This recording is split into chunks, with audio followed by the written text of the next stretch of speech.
Thank you, Mr. Chairman. I'm here presenting this bill from my friend and colleague, Esther Helton, who couldn't be here today.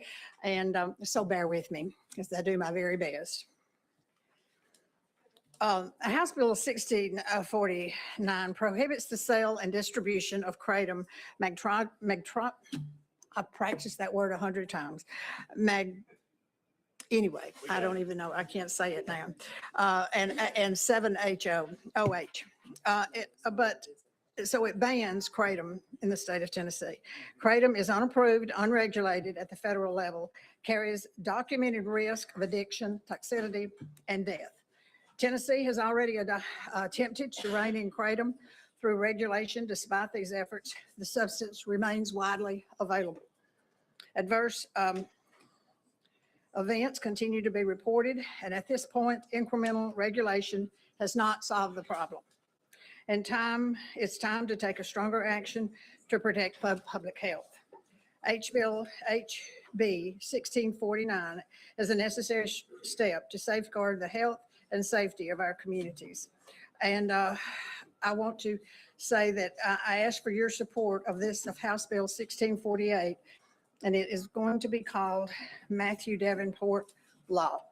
And now I want to speak with you briefly on the financial impact. First of all, I want to tell you that the governor has fully funded this piece of legislation. The fiscal impact that is estimated is higher than we would believe the true impact will be. People buying or selling the semi-synthetics and synthetics are doing so illegally. The impact of kratom sold in Tennessee or the sales tax collected on sales of kratom is not reported to the department. Bottom line, these numbers are not tracked. There's no way to know how much sales tax is received from kratom and how much kratom is being sold in Tennessee. Any sales tax or profit that is earned from synthetics or semi-synthetics is illegal, and it is a misdemeanor for them to be sold in Tennessee now. Without knowing how much kratom is sold in Tennessee, we cannot accurately predict the number of people who would be incarcerated for using it, or how many of those users should already be incarcerated for using illegal synthetics and semi-synthetics. The kratom ban is supported by the fuel and convenience store associations, and they want these products off their shelves. It is also supported by the TBI, the Sheriff's Associations, Chiefs of Police. They want this dangerous drug and all the derivatives off the streets for a safer Tennessee. I stand ready for any questions. All right, thank you very much. And members, you've heard the description, and we do have some folks that want to testify, but are there any initial questions for our sponsor before we go out of session? Hearing none and seeing none, without objection, we're going to go out of session. And I will ask, first of all, I have Mr. Mark Delaney from the Tennessee Bureau of Investigation, if he will come up. And also I think they were supposed to choose whether it's going to be Jessica Girding or Mac Haddow. One of those two, whoever decided. And if both of you all will come up and just have a seat there. We control the microphone, so once you see your red light come on, you will begin. The timer will start when you begin speaking. You'll have 3 minutes, and then we'll take some questions. And with that said, I think Mr. Delaney, I think we'll begin with you, so you're ready to begin. Thank you, sir. Chairman, members of the committee, thank you for the opportunity to appear before you here today. My name is Mark Delaney. I'm the special agent in charge with the Tennessee Bureau of Investigation, Tennessee's Dangerous Drugs Task Force. I appreciate the committee's attention to this matter of growing public safety concern. This is indeed a unique opportunity to save lives with the enactment of the Matthew Davenport's Law. I have personally spoken to the family of Matthew Davenport, and their desire with the potential enactment of this law is that no further families in Tennessee suffer from the devastation of losing a family member due to the consumption of a kratom product. As members of the committee are aware, kratom is frequently marketed in Tennessee as a benign natural alternative for individuals seeking relief from pain, anxiety, or substance abuse disorders. However, the TBI's assessment, supported by nationwide reporting from medical examiners, toxicologists, and public health partners, demonstrate that kratom is neither harmless nor low risk. According to the internal drug trend reporting, kratom carries a high potential for addiction with withdrawal symptoms that closely mirror those of opioids, including acute cravings, severe gastrointestinal distress, and musculoskeletal pain.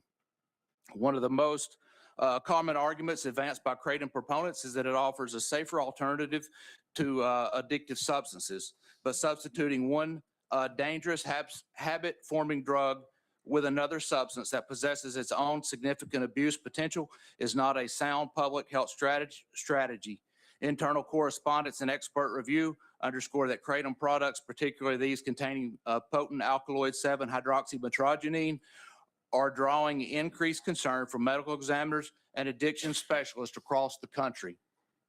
These products are widely available in Tennessee retail environments, especially gas stations and convenience stores, where consumers are often misled about their safety.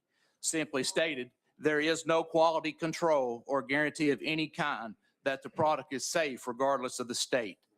Critically, although synthetic kratom is already illegal, distinguishing so-called natural kratom from enhanced or synthetic variants is exceedingly difficult in practice, complicating enforcement and allowing potential dangerous formulations to proliferate.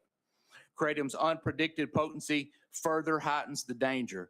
The chemical composition of the plant varies substantially, meaning users cannot reliably anticipate its strengths or its effects. The instability creates a high potential risk of overdose, seizures, hallucinations, liver injury, and other severe outcomes. Some have suggested that Tennessee should regulate kratom rather than prohibit it.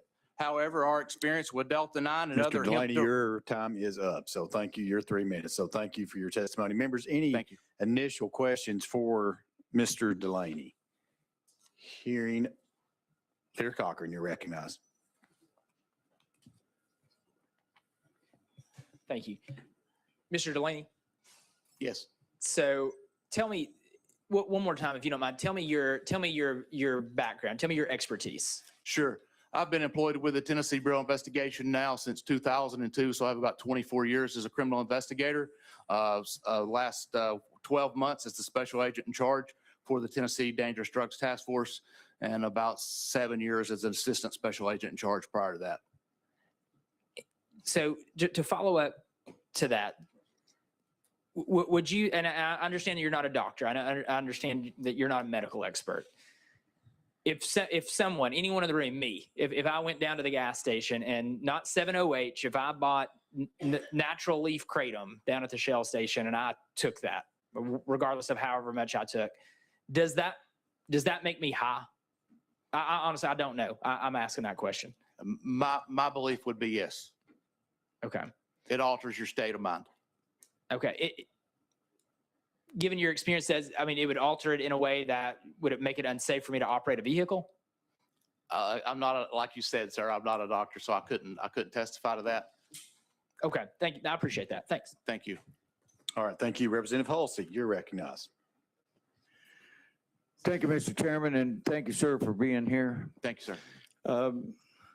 I'm probably one of those that say we ought to regulate it more and get rid of the synthetic stuff. And the only reason I say that is not because of what I've read, but because of people where I live. I live on the end of the state that has the highest opiate addiction in the state and the highest deaths from overdoses in the state of opiates, synthetic opiates. It would never cross our mind to ban opiates, but that's why I have people who have not just contacted me since I've been here, but I have personal friends who say, please don't do this. I got off of opiates with this. I got a brother who got off of opiates with this. Please don't do this. It scares me because it would never cross our mind to ban synthetic opiates that doctors prescribe. But if we do this with the penalties that come with this, I'm afraid you're going to drive people back to the doctor's office to get another prescription and become an addict again. And I would just rather see us take the bad players out and the bad substance out and still give people an avenue to find something that works for them. That's just my thinking. What do you think? Sir, with all due respect, it's, you give a little, they take a lot, right? So we have to balance that act between an appropriate response. And the way it is, it's hard to tell the difference between synthetic and natural now, if not impossible. So the line that we draw in the sand is if we can't tell the difference between synthetic and natural, how are we supposed to react to that? That's the problem that we have in the enforcement perspective. Representative Halsey. I understand that we don't have the equipment in the lab to isolate one from the other. That is correct, sir. Is there a That is- solution to that? Is there equipment that can do that? It is not my understanding that there is a accredited lab in the state of Tennessee that has the equipment to Okay. do that, sir. Okay, It is not. All right, thank you. Next on the list, Representative Grills, you're recognized. Thank you, Mr. Chairman. Just to follow up on his question, the difference between the natural and the synthetic, just give us your opinion of the difference between them and the impacts they have to an individual that's using them, or how they're good, bad, ugly, whatever they are. Sure. I mean, we get calls every day. I had a voicemail as early as this morning from an individual begging us to take all of those products off the shelf. He himself is actually addicted to it and can't get off. A couple of weeks ago, we had an actual suicide in another county around Chattanooga that was attributed to the guy going to the ER, begging for help, trying to get off of Kratom products. He couldn't get off of it. He came home and unfortunately took his own life as a result of the Kratom products. In your Recognized. opinion, though, is there, on your professional opinion, is there a difference between the synthetics and the natural? Everything I read, sir, is the 7-OH is the more potent version of it, certainly. But again, I think the natural is just a step going in that direction towards the 7-OH. Okay.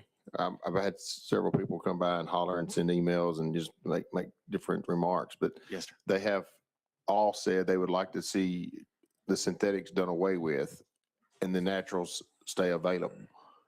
Is that something that the TBI would like amenable to, or? No, like- sir. Okay. We're in support of a total ban. Thank you. All right, thank you. Further discussion for Mr. Delaney. Representative Sparks. Thank you. Representative Halsey had a lot of the questions that I had as well. I had a guy call me last summer about this stuff, and he don't mind me sharing his name. Taylor Grunyard is his name. And I guess he tried some of this 7-OH at the gas station. He's got some back pain like a lot of folks do. And he was just extremely alarmed. And he said, Mike, I've used cannabis since I was like 13, 14. He said, I never seen nothing like this. And he had I guess, withdrawals and trouble for weeks. And I went to y'all's drug task force roundtable that y'all had at TBI headquarters about it. Yes, sir. But I had a mother the other day that run into me at the senior center of all places. I should say a grandmother. And she said her son is using the Kratom naturally. And she said it's one of the few remedies he's had for back pain. He got off opioids. So, you know, I'm a co-sponsor on this bill, but I also listen to this grandmother, and also the gentleman called me. So I think Bud brings up a valid point on this, but, you know, what do you say to, I mean, I know you're not a doctor, physician or anything, but Right. when you hear like Bud talking about this, and then I've got constituents talking about, what do you tell them? Because the opioid problem is so bad. I mean, I lost a brother to addiction 4 or 5 years ago. I had to go identify his body. And, you know, a lot of us have been affected by drugs and overdose. So what do you tell? What's the response, though, to that grandmother and that father, that gentleman? Sir, I say that we cannot replace one addiction with another addiction. That would be my simple response. Addiction is addiction, and you can't effectively treat an addiction with another potentially addictive substance. Yes, sir. Yes, sir. Thank you, sir. Thank you. Further questions for our guest? Representative Reeves. Thank you, Chairman. So real quick, I'm looking at the FDA website, and it says on their website, there are no prescription or over-the-counter drug products containing kratom or its known alkaloids that are legally on the market in the U.S. Can you talk to me about how the TBI works with the federal government on monitoring and addressing things that apparently are not legal? Yes, sir. That would be more of a question geared toward the forensic side of what we do, so towards the TBI Crime Lab.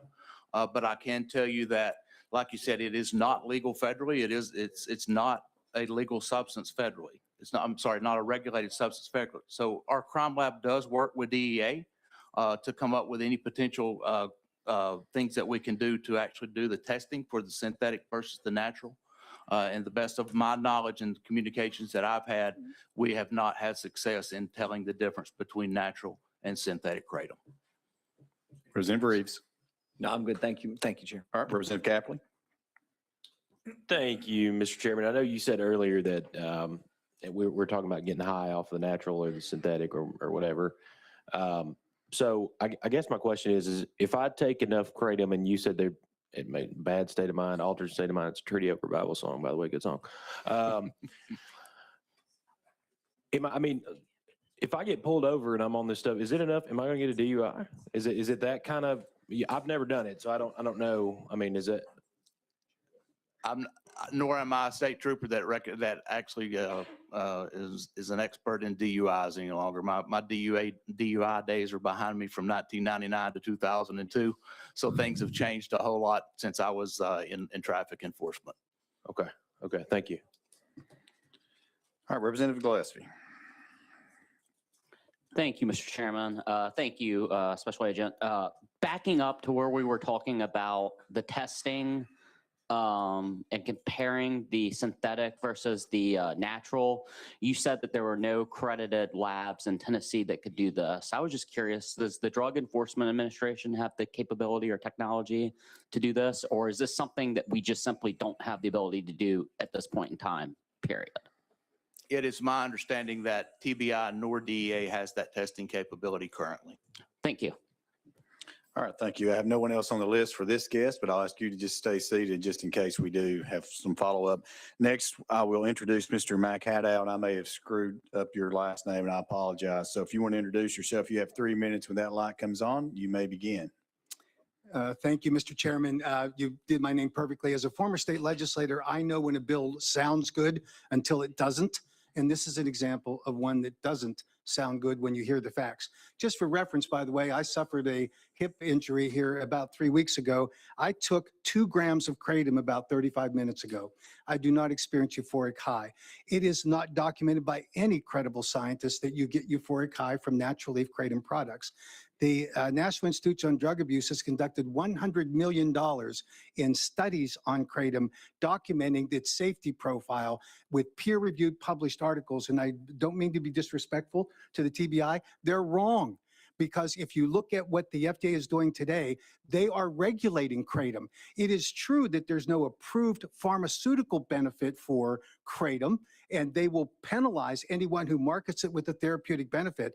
But the FDA today regulates kratom, and look at what Secretary Robert F. Kennedy Jr. and FDA Commissioner McCary said in July of last year when they recommended the synthetics to be scheduled by the DEA. And they said that natural leaf kratom products are not our focus. And Commissioner McCary has been on repeated outlets nationally saying exactly that. Kratom is legal for sale in the United States today, and there is no federal restriction against it, and that's the fact. Importantly, the bill that you have before you today also has some other incorrect data. If you look at the fiscal note, the fiscal analyst looked at data that's available from the Substance Abuse and Mental Health Administration, which only looks at drug addicts, and they estimate that the number of Tennesseans who are using kratom today is only 38,000. If you look at peer-reviewed published literature funded by the National Institute on Drug Abuse, it says that the prevalence of kratom consumers in the United States, of which there are 24 million, is over 500,000, not 38,000, as the fiscal estimate does it. So if you look at your amended fiscal note, instead of the $1.2 million, which is funded by the governor's office, it's $10,675,000 for the state and $4,355,000 for state and local people from loss of sales tax revenue from the legal sale of kratom products. And then if you go into the incarceration side of it, those costs expand dramatically. And what's missing from this is look at what happens as Dr.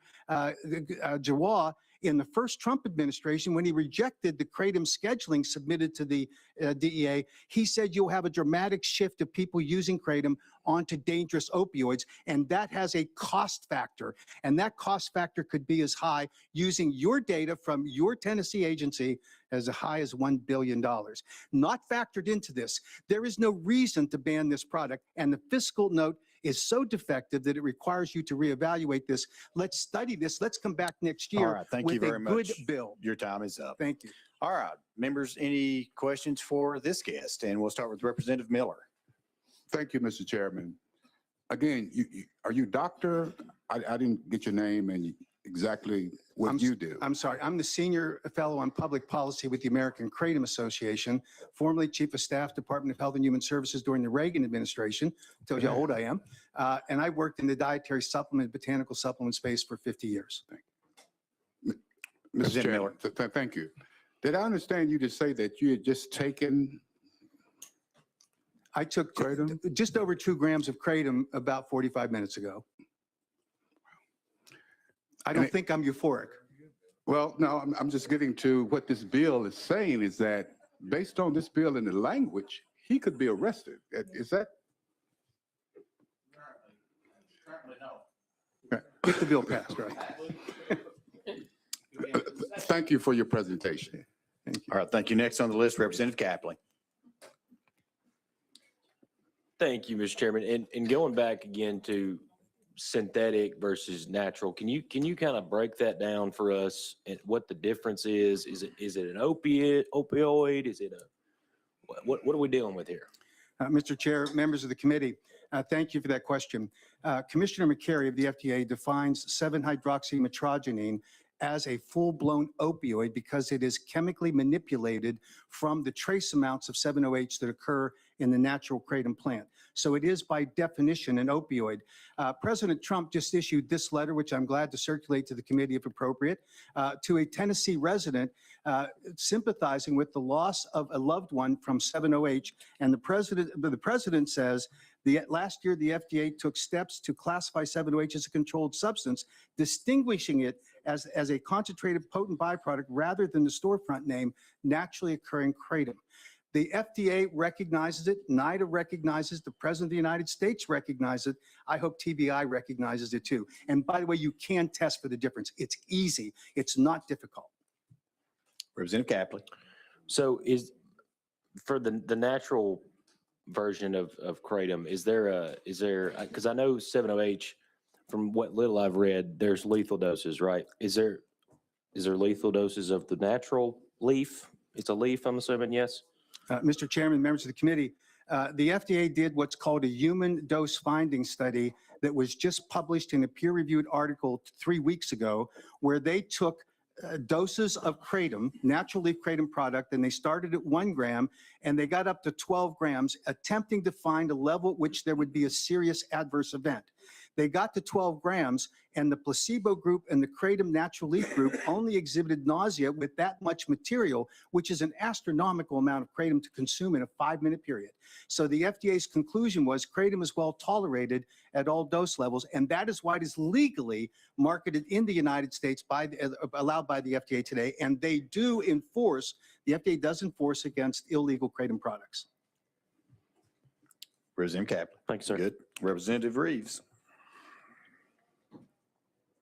Thank you, Mr. Chair. So I appreciate you coming today and talking to the committee. You just made a statement, and you made a statement in your opening remarks that the FDA regulates kratom, and I am looking at the FDA.gov website under how is FDA protecting the public from the risks of kratom, and it says there are no FDA-approved kratom drug products or over-the-counter drugs containing kratom that are legally on the market in the U.S. Can you unpack that for me?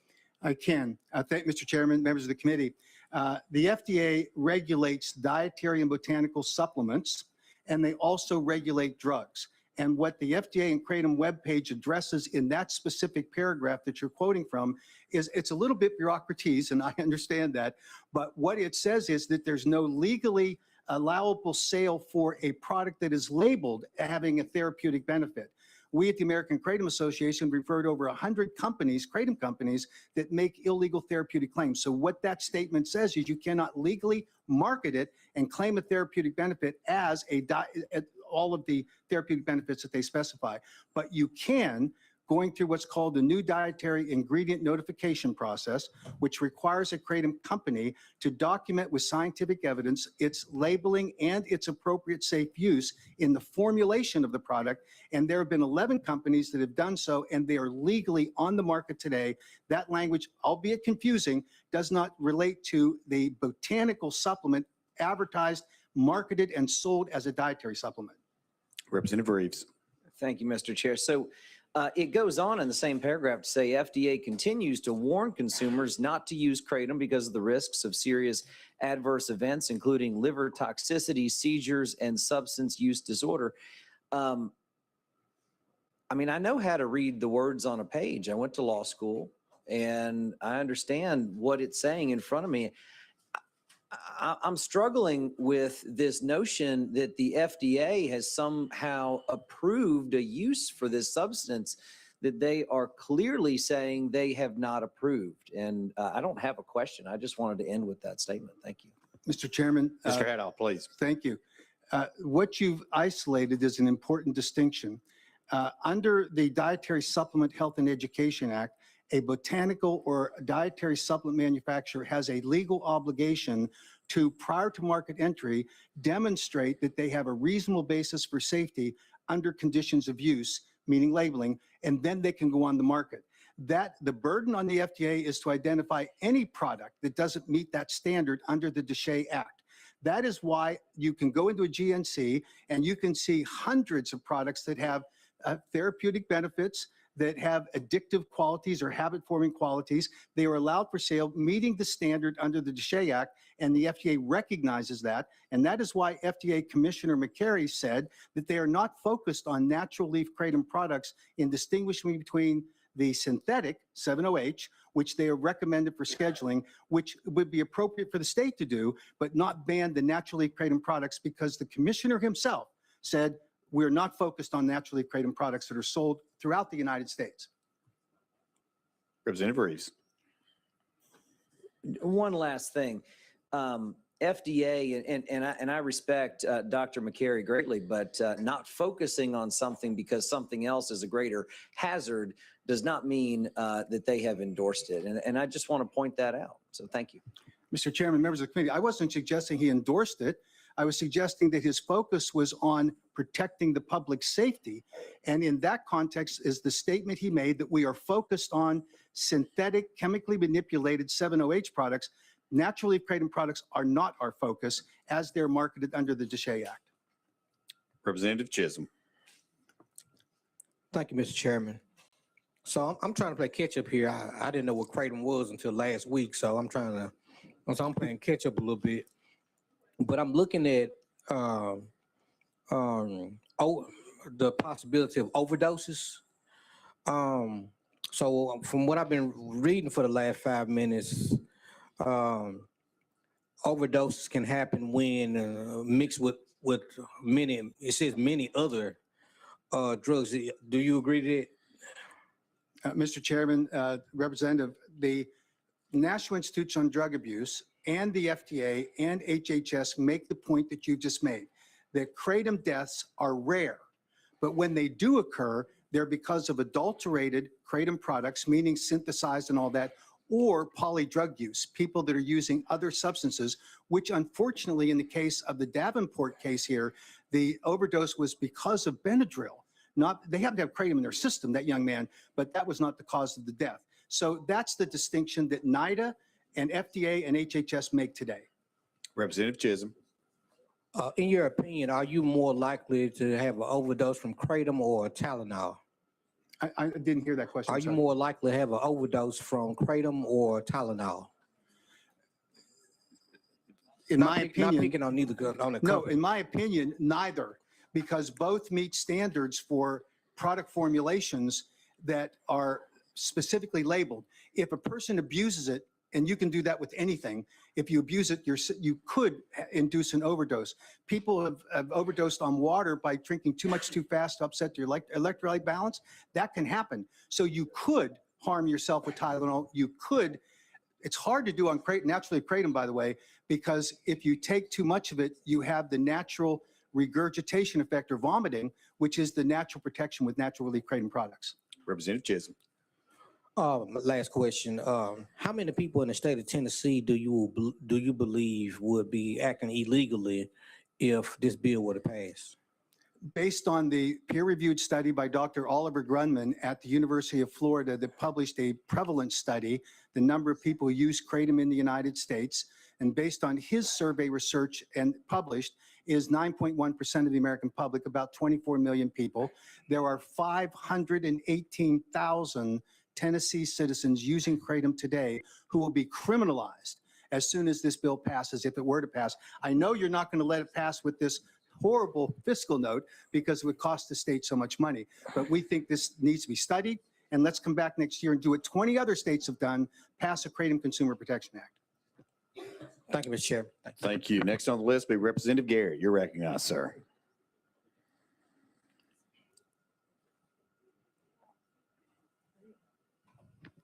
Thank you, Mr. Chairman. Thanks for being here. I'm curious about a couple of things. How long have you been taking kratom? About 9 years. Okay. Mr. Chairman, I'll let it go back and forth, or do I need to? Yes, please go back Okay, and thank forth. And if you get into a running debate, I will certainly let you know. All right. Thank you very much for that. If you are taking kratom for a particular ailment for treating purposes, if I have it, how do I know how much to take? So a product to be on the market legally in the United States and here in Tennessee has to have a recommended serving size. And so that's critically important for the product that you're using. For the first 9 years, well, 9 years almost, I was using a low dose of kratom because I'm getting older, and when I was young and stupid, I rode motorcycles and raced them, and I have some injuries related to that. So I've used kratom instead of the pain relief medications. Most recently, I suffered this injury, so I've upped the dose a little bit, but I understand how it affects me. So I took just over 2 grams where I normally take 1 gram, but it's on the label, and that's a condition of use by the product. So if I'm hearing you correctly, you started taking it 9 years ago. You're now, what would be the amount of grams? You mentioned 2 grams. So what's the amount of grams that you started taking 9 years ago? I need, Mr. Chairman, members of the committee, I apologize, I should clarify.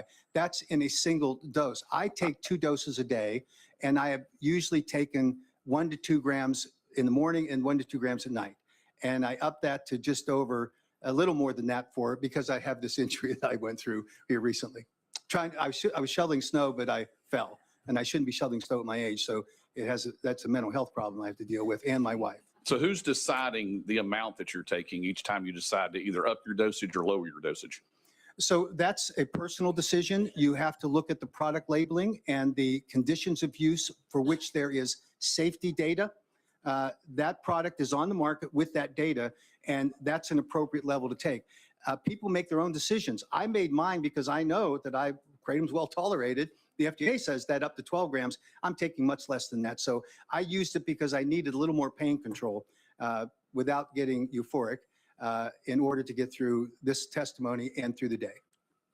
You qualified that at the end very interesting without getting euphoric, but you are self-diagnosing yourself and self-prescribing yourself based upon your reaction to the piece of, to the kratom, so to speak. That's a concern that I have, and that's why I was asking those questions that you're self-treating for your pain and as it relates to your dosage. There's nothing telling you how much you should take or how much you shouldn't take. So typically someone that would take this, if they're in lots of pain, could potentially take too much and then overdose because this is self-prescribed for what you've been doing for the past 9 years. Isn't that correct? Mr. Chairman, members of the committee, partially correct, sir. The studies that have been done, funded by the National Institute on Drug Abuse, specifically done by Dr. Chris McCurdy at the University of Florida, document that you can't harm yourself because it has a natural sealing effect, kratom. You can't take more and get a higher effect because it hits that ceiling effect before it causes any kind of injury to the consumer.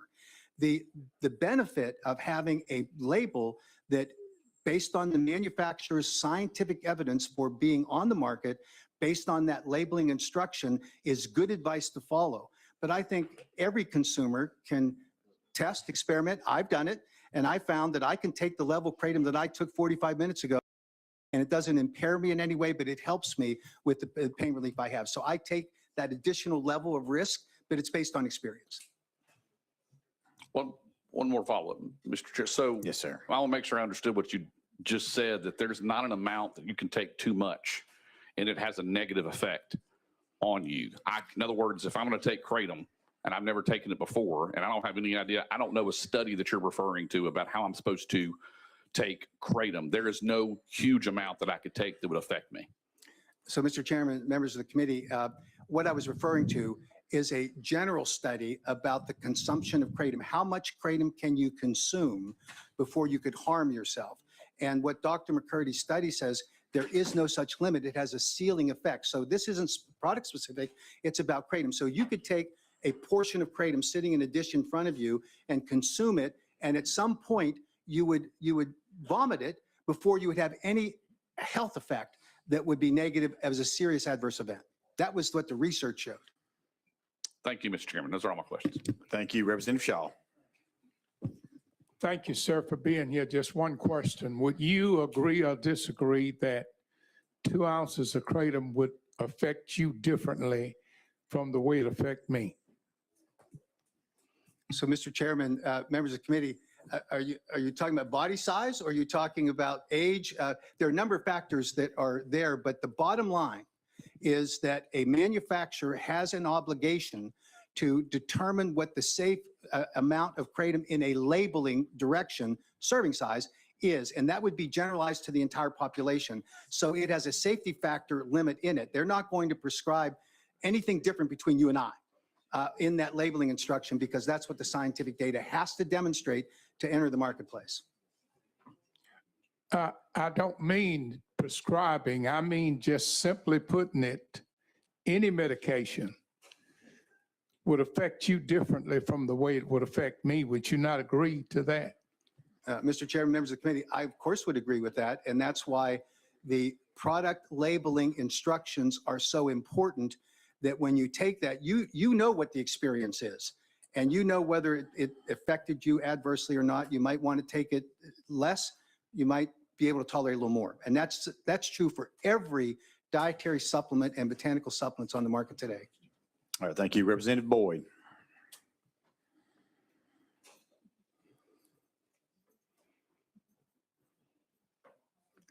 Thank you, Mr. Chairman. I make a motion, we go back in session. Okay, that's a proper motion. It's been seconded. Any objection? Hearing none, seeing none. Thank you, gentlemen, for being here. Thank you for your testimony. We're now going back into session. We're back into session, and we're going to go with the sponsor. And Representative Rudder, you're recognized for any follow-up. I would like to point out one thing, and I know this has been a lengthy conversation, but I think it's important to note that the industry only began advocating for regulation when a ban was proposed. Prior to that, it did not raise concerns about the dangers of synthetics in Tennessee. The food is, as we've talked about today, the Food and Drug Administration maintains their stance against the use of kratom and natural synthetics, stating it is not a safe dietary supplement. It has no approved medical use. It carries significant risk. It is illegal to market and to add to food. The Center of Disease Control states that kratom is emerging as a public health threat for potential overdoses, addiction, and contamination, lead and salmonella. The Drug Enforcement Agency lists kratom as a drug and chemical concern with potential for abuse and safety risk. The following, that support a total ban of kratom: Tennessee Medical Association, Tennessee Association of Alcohol, Drug, and Other Addiction Services, Council for Drug, Alcohol Abuse Services, as Spell Recovery, Friends House Ministry, the TBI, the Sheriff's Association, the Chiefs of Police, the Tennessee Fuel and Convenience Store Association, Adults and Teen Challenge, and the Foundation for Drug Policy Solutions. With that, I ask you to please support a total ban of kratom in the state of Tennessee. All right, thank you for this. And we have someone that wants to ask a question to our sponsor. So we're going to go with Chairman Hawk. Chairman Hawk, you recognize. Thank you, Mr. Chairman. Not as much a question, more comments. I've been here a long time, and I always find it interesting. Opponents of legislation will always try to deflect and confuse and put doubts in our minds. And I probably shouldn't tell this on myself, but we're talking about serving size. And a box of Cheerios has a serving size on those, but I had 3 times what I was supposed to have in Cheerios this morning. So we can certainly go beyond those serving sizes whenever we do something that we like. I'll put it that way. Rest assured, ladies and gentlemen, kratom is neither low risk or harmless. I believe that's what I heard the gentleman from the TBI state. There's a handful of regrets that I have in service here in this legislative body. 2017, 2018, I sponsored legislation that was termed the Tennessee Together Plan, and trying to deal with drug addictions in many different areas and opioids and the like. And at that point in time, 2017, 2018, we had kratom included as an illegal substance to be removed from our shelves in Tennessee at that time. I was allowed to be talked into keeping kratom in the marketplace at that time. I don't want to make that mistake a second time. I strongly support this legislation. I think it is the right direction to go for Tennessee, and I'll be voting in favor. Thank you, Mr. Chairman, members. Thank you, Chairman Hall. Next on the list, Representative Garrett. Garrett. Thank you, Mr. Chairman. I move previous question. Question has been called. Objection calling the question. Hearing none, seeing none. Are you ready to vote? Madam Clerk, please open the board. All those in favor of House Bill 1649, moving on to calendar and rules, please vote aye. Any opposed, please vote no. Has everyone voted? Would anyone like to change their vote? Madam Clerk, please take the vote. Mr. Chairman, you have 25 ayes, 2 noes. The ayes do have it. House Bill 1649 moves on to calendar and rules. Thank you, Mr. Chairman and committee. Thank you. That brings us to item number 3 on our calendar. It's going to be House Bill 1751 by Chairman Howell. You have a motion and a second. Sir, you're recognized for a brief description. Thank you, Mr. Chairman. House. Well, I knew that was going to happen. Yeah, we knew it. We fucking knew it.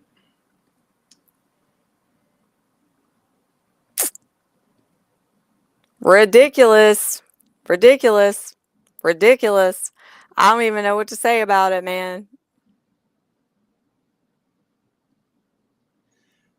Wherever Mac got that letter from Trump, they stated that Trump, the president of the United States,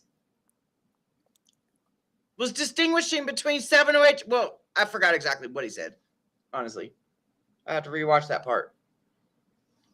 But apparently, President Trump sent a letter to a family that lost their loved one or what have you to 708. I ain't trying to get political, so do not get political in the comments at all. But I ain't never seen or heard about that letter before. Right, right. I don't know. It's like, I don't know. You know, I mean, I do know. You know, I do know. They already had their minds made up, but I mean, it goes to the next part. I guess it goes to the House floor, I believe. And I don't know what happens with the Senate bill. Like, Justin, sorry, I didn't mean to cut you off. We're fixing to play the live stream that happened earlier from the Missouri Attorney General. I started watching it. They're filing litigation to American Shaman.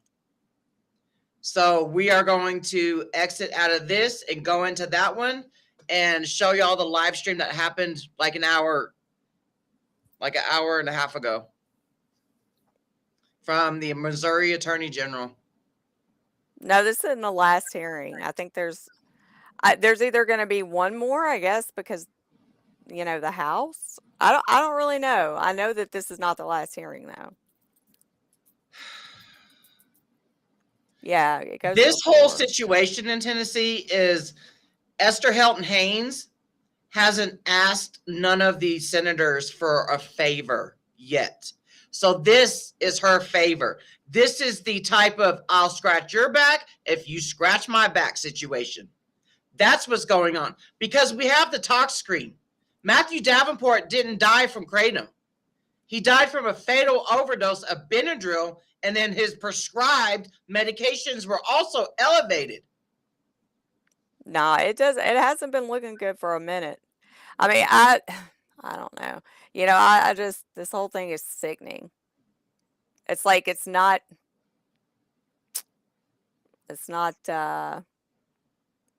being done the right way. You know what I mean? This is what I'm saying, Justin. I don't hate the 7-OH user. I hate 7-OH. Yeah. My almost 7 years of advocacy is being thrown down the drain. Everything. 7-OH has literally killed kratom. Yes. Yeah. Period. And the 7-OH drug dealers don't give a crap. They don't care. They came in, they swooped in, they made their billions of dollars off the backs of creating addicts. They don't care. They're going to move on to the next thing and the next thing and the next thing. Yep. It's sickening. It's just sickening. But yeah, the Haynes reminds me of that Louisiana Vilio or whatever her name is. Mike, that wasn't Helton Haynes that was standing up there. For some reason, Helton Haynes wasn't there today. That was just some other lady. I guess it was like another rep. I don't know. I don't know either. I ain't never seen her before. Yeah, they'll just keep on. But, and we just mop up have to deal with the fallout. That's what we've been doing. It hasn't gone all the way through. They did vote to get it past this, the finance committee, Nikki, that it still has to go, I believe, through the House floor. Y'all are on the verge of it being banned. Yeah. That's what's happening. And that one guy, that first rep, Husley or whatever his name was, man, that guy knows what's up. Yeah. You could tell, I don't know. I really feel like, I don't know. I feel like these reps, I know that the ones that I talked to, Grills, he didn't really, I mean, when I talked to him, we stayed in his office for like 20 minutes. He seemed to know, but I mean, you can't, if you've already promised your vote, it's like hard to, Yeah. They keep coming back to that same comment that the advocacy didn't have no problem until here recently about banning kratom, something in that nature. Yeah. Yeah, because 7-OH fucking got mass produced to the freaking public in September 2023. So now, like, we are mopping up that mess. And I will continue saying this. If you take 7-OH, you are contributing to the downfall of kratom. We are not all kratom. You can kiss my fucking ass with that stupid hashtag kumbaya fake ass shit. Yeah. I'll never advocate for that. Never advocate for that. Like that is the reason why we are all here today. That is the reason why so many people in Tennessee are going to suffer. Yeah. Yep. I mean, that's all I can say about that. I mean, I don't know. I'm like, just kind of like, don't even know what to say. So do you want to go to the other thing? The AK has been trying to get a KCPA there for years now, so I have no clue what the fuck they're talking about. Yeah. Yep. Well, the other day, Haynes said it was 7-OH had been on the shelves for 10 years.